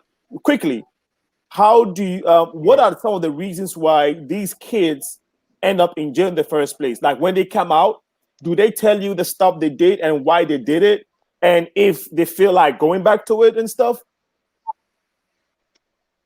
I'm sorry, I lost you for a minute. I can't hear you. I'm saying these kids that you work with, do they tell you how they ended up in jail? And I can't hear you, Alako. I'm not sure. Okay, you can't hear me. Okay, but I could answer your other question when you was asking about how I go about meeting them and stuff. Okay, yeah, go ahead. Okay, let's see if we can get him back. Before that, where I think Joselyn spoke last, right? Before we went to Jason. No, it was Alako, I can't really hear you. Okay, let me do this. Just bear with me. Let me try and see if I can get him back on. Yeah. Hello? Can you hear me? Can you hear me now, Jason? I'll leave and come back in. Okay. All right. Okay. So, Apostle, maybe I'll go to Apostle and I'll come to Arshia. Can you all hear me still?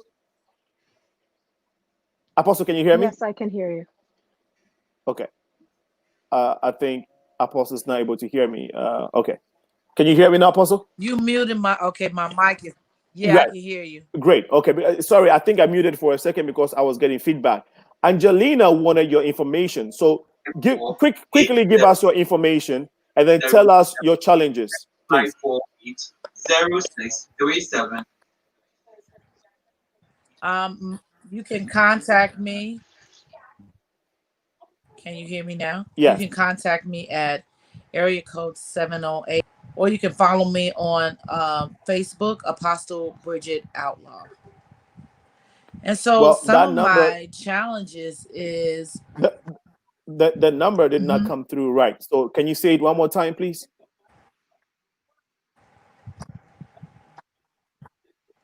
674-8037. Okay.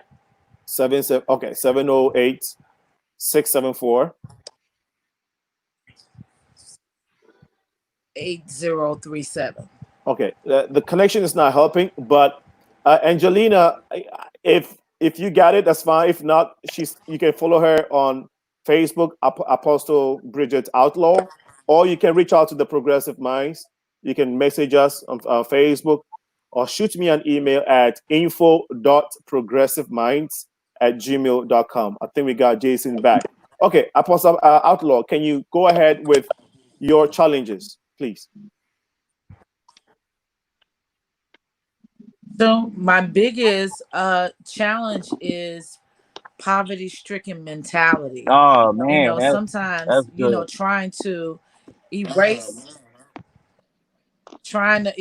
the poverty-stricken mentality of our people have been my biggest challenge, because a lot of times when they see the goods and when they see some of the things that we offer and they see how expensive it is, their mentality won't shift to believe that it's even for them. So a lot of times they come in our establishment and discount themselves. They'll be like, oh, you saving that for somebody. Or you really don't want to see us get this, when all of it, I keep nothing for myself.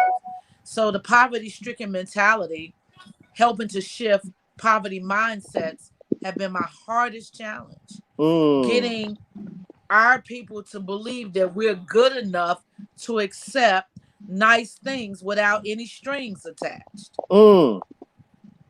They come in automatically saying, what's the catch? Oh my God. Everything new. What's the catch? Powerful. No That's catch. powerful. That's What powerful. do I have to do? What do we have to do? Nothing. We Like just too need, good to be what true. do you need? And then with the mentality, the poverty-stricken mentality, it's the spirit of suspicion. They suspicious about everything. Well, where did you get it from? I didn't steal it. Wow. Well, how did you get it? Asking.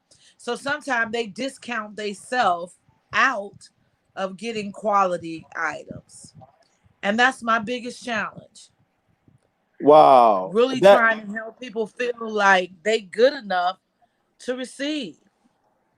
It's very deep. That's deep. It is. I mean, to know that you are blessed to have a lot of good things, and all somebody has to do is just receive it, and receiving it is a problem. It's well, the problem, here's the problem. The problem is we've been I think have been institutionalized so long that because of institutionalized thinking, we don't believe that we are worthy enough to receive good things without some kind of catch being attached.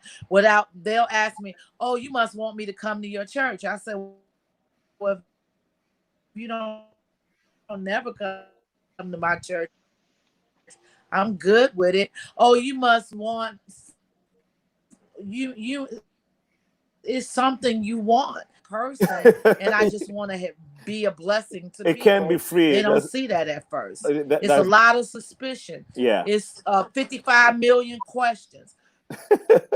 Where just did you to get it from? just to accept something good.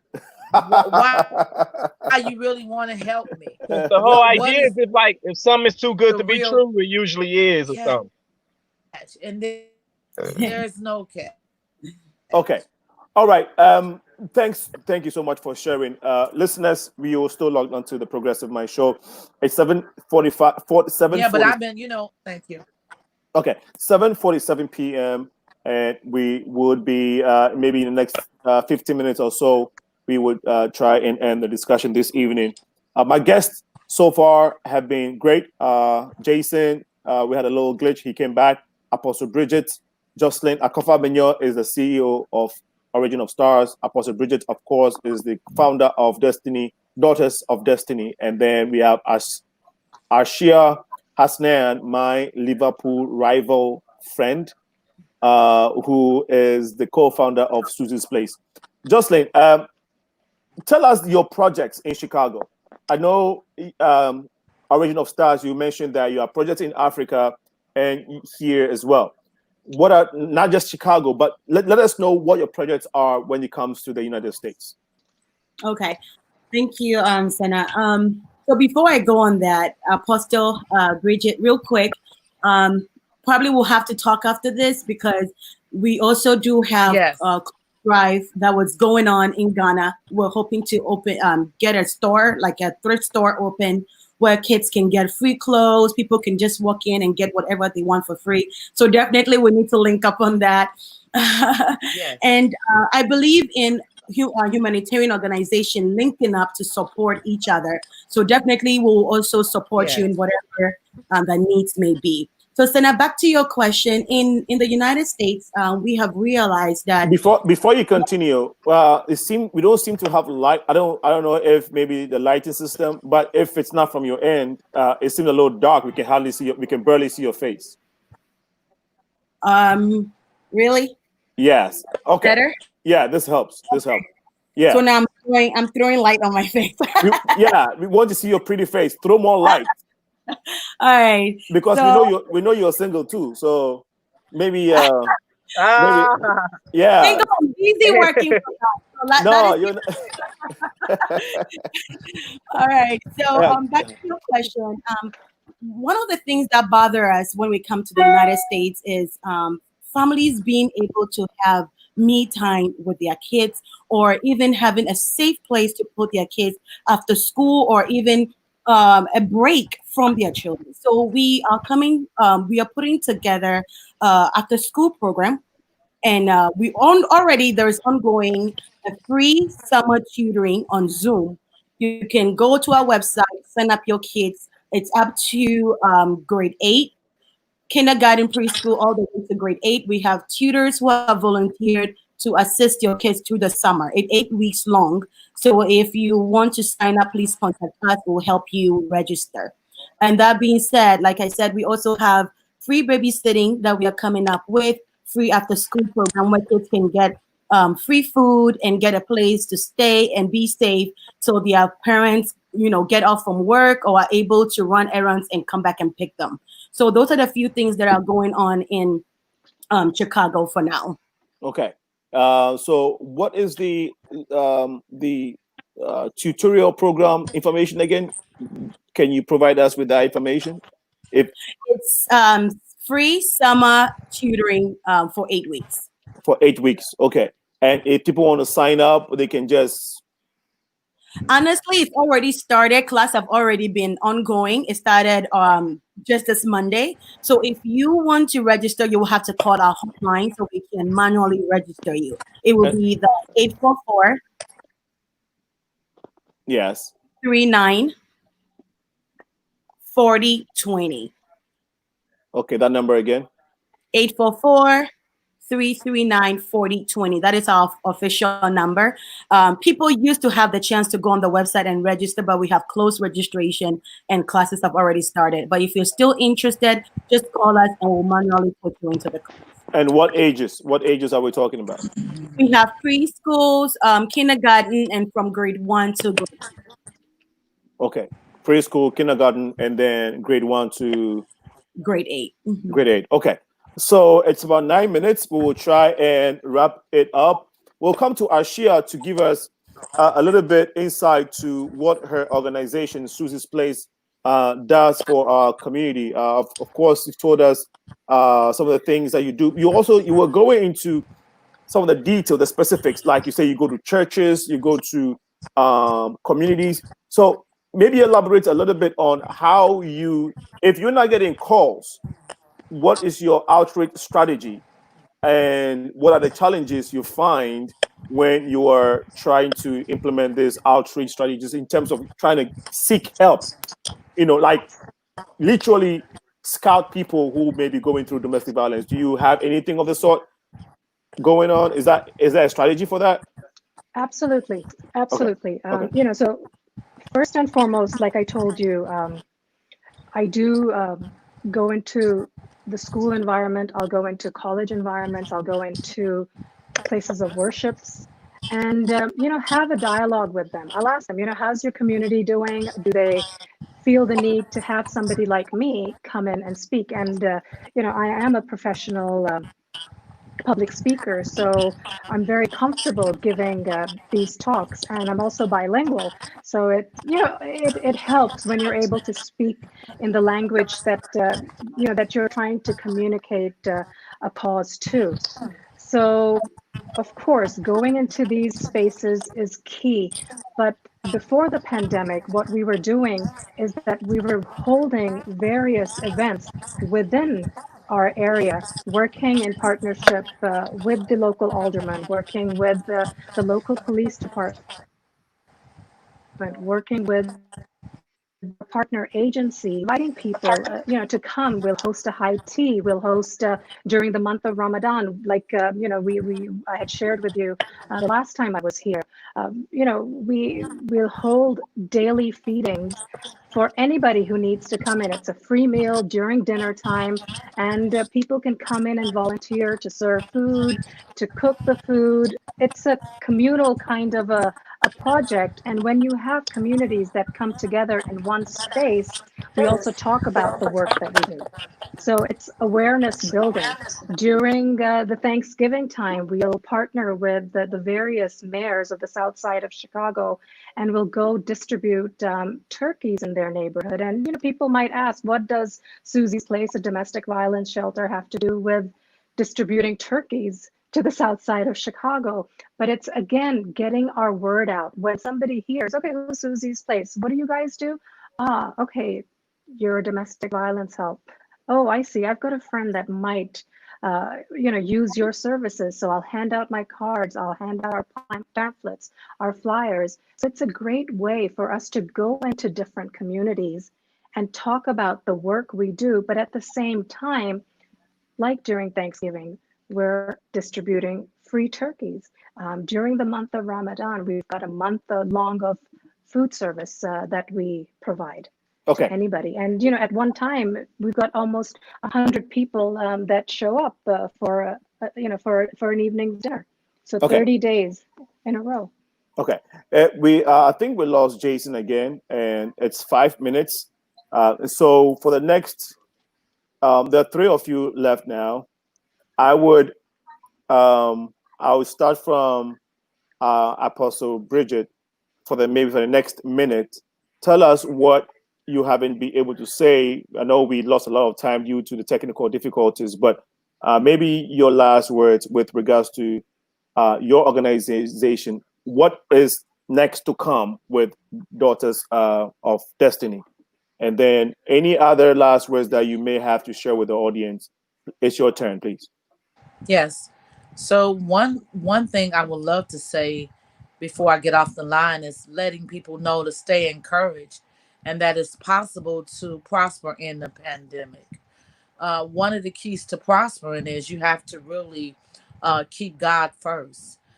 It's impossible to fail when you have God first.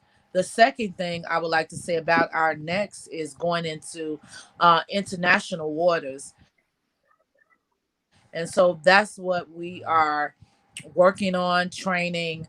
I am a serial entrepreneur as well. So we are working to help businesses to cross international waters, to learn how to do business internationally, to market their business internationally. So that's what our next is. Thank you so much for sharing that. And Thank you. contact information, any resources, information that you want to share, please take this opportunity to do so. And just hold tight. I'll go to the next guest and then we can close up. Okay. Yes, you want to give out any further contact information or any Yes. resources? Yes. Yes. So you can contact me at 708 674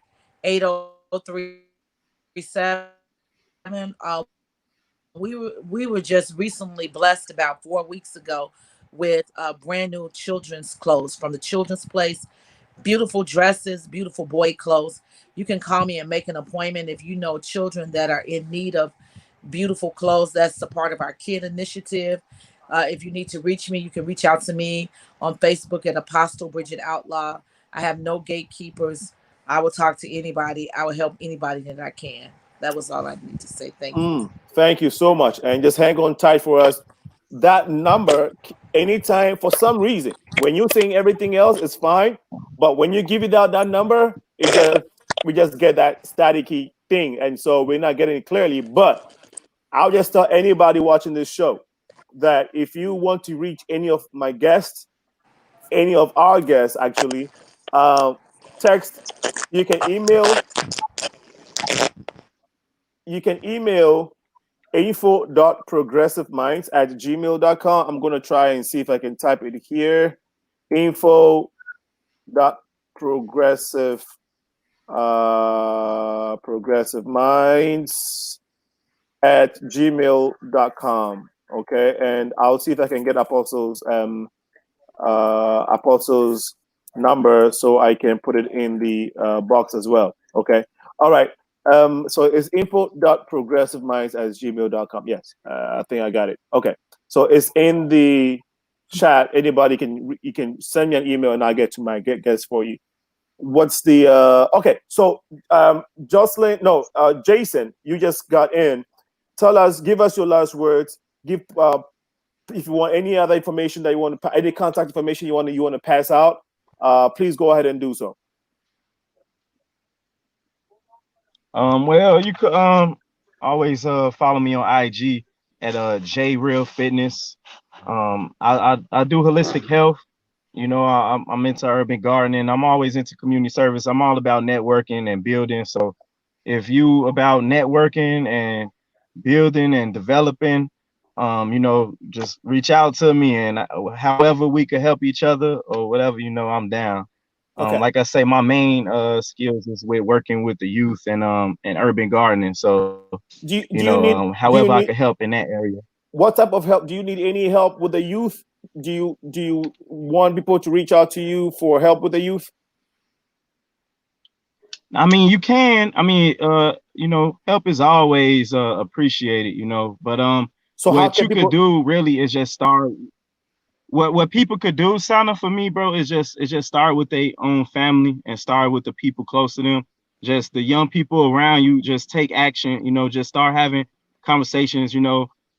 If it's the type of situation where you feel like it's better to talk with the parents, you know, get the parents' permission to be able to talk with the young people, let them know what you're about, and just start with right there in your community. Like, just start right there, whoever close to you, even if it's a family member, a niece, a nephew, you know what I mean? Just start to put them on game, put our young people on game.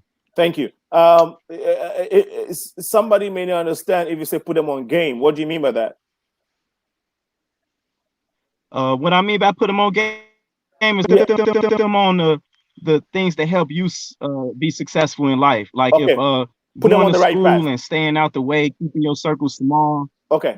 Building a bank account, you know, investing in stocks, like putting them on game, putting them on what help put you on. Where you at in life? You got you a house, you got you a car, you got you a wife, kids, you know, you living it, put them on how you got on. You know what I'm saying? Like, just put them on game. All right. Thank you, my brother. Now quickly, I know I gave you your last words, but I want you to add to your last words. What, apart from the fact that you grew up or your experience, your upbringing have some connection to some of these kids, what else pushes you to give these young kids so much love? I mean, knowing that that's the main thing that's lacking out here. You know what I mean? Okay. That's the main thing that's lacking is Okay. love. It's like love became uncool. You know what I'm saying? So we got to make being back successful cool again. You know, make showing love cool again. Make being successful in school. You know, getting A's and building with your community cool again. Like make that back cool again. You know what I mean? Okay, I hear you. Thank you so much, Arshia. Give us your last words and any other information that you would like to put out there. Contact information, it doesn't matter. Absolutely. Susy's Place was founded on the vision and belief that every person should feel safe, every person should feel empowered, and they should be free from any type of violence in and around them. So Susy's Place is opened in Chicago. It serves the community, it serves the people, it serves the disenfranchised.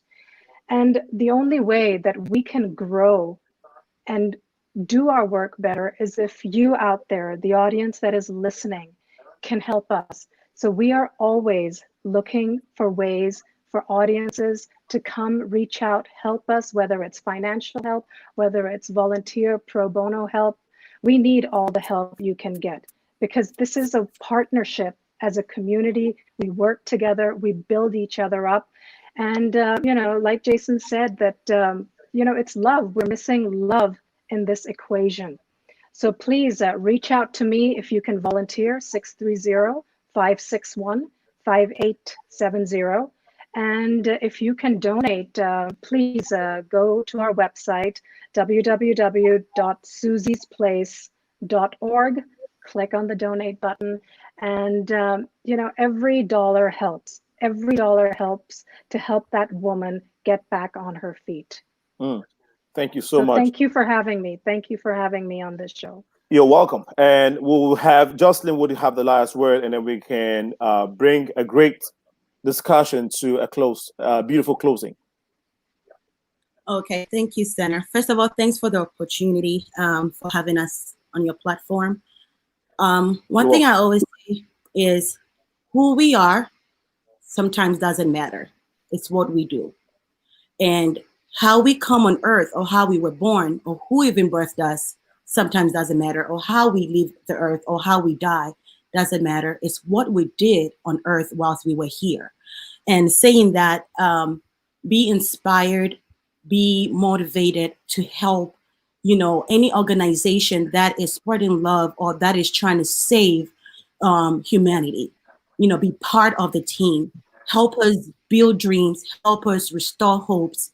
And anytime you close your eyes, think of that little child out there that is crying and asking you, how are you going to help me shine? How are you going to help me? How are you going to save me? And you sharing our videos, you sharing our flyers, you're going to www.originalstars.org, clicking on that donation button and sending any little dollar or anything, volunteering to our projects. You are saving lives out there. You are bringing the lost back home, and do not take what you do for granted. So I will take this opportunity to thank everyone for watching, our sponsors, our donors, and all those who have been volunteering, our team. We say, God bless you. We cannot thank you enough. Wow. Powerful. There is no better investment than the human being. And so if you all are doing this great work, all I'll say is God richly bless you. And once you have started doing what you're doing, the universe will collide in bringing all the resources, the help, the strength, and the love that you need to keep doing what you're doing, and even more. More importantly, the universe will give you what you need: good health, life, and protection to propagate goodness in the society that we find ourselves in. And I can't thank you, my guest, enough for making time for this show. I know you have busy schedules. Some of you are tired, but for the love of the community, you made it to the show. So I really, really appreciate you and to coming on, sharing your story, and some of the things that you've said have motivated people. Giving out the information that you give. We are really, really blessed for having you today. We are hoping that in the near future, we can all do something together for the benefit of humanity. Once again, thank you all so much. My wonderful, great guest, thank you for watching this evening show from Angelina Burnett. Some of you, I'm not able to see the name. I see Belinda Ajay. Some usually come on, but for some reason, I'm not able to see your name. I know Pastor Mayor of Pentecost came on last week. I didn't see him, but kudos. God bless you, Pastor Mayor. Pastor Jifanu Agbenya is here with us. Thank you so much, Pastor Jifanu, for joining. And if I did not see your name, please pardon me. It's the I'm the producer and the host, so sometimes I miss certain things, and sometimes technology doesn't allow me to get everything visually the way I want. Visually, doesn't present the things the way I want it, so I can give out the information the way it should be. So please pardon me. But on that note, I'll say God richly bless you all wherever you are. Make sure you extend a help wherever you are. Any it doesn't matter how small the help is. Whatever you can do to bless someone, know that you may not get the blessing or the reward right away, but your blessing is definitely going to come from God. And there's no bigger blessing there's no bigger reward than the one we receive from God. Okay. God bless you. Next week, Wednesday, 6 to 8 p.m., we shall be coming your way again. If you missed this show, you can watch it on the Progressive Minds show on Progressive Minds page on Facebook, or go to our YouTube page and type the Progressive Mind Show. Once again, Arshia, Jason, Joselyn Akofa, Apostle Bridget, thank you all for making the show a great one. God bless you. Have a good evening. See you soon, okay? Peace and love, brother. Peace and all right. love, man. And to all my audience, Thank you. to all Good my night. audience, remember, to whom much is given, much is required. This has been the Progressive Mind Show with your host, Senna, aka Alinko. Bye-bye. Bye. Good night. Stay safe.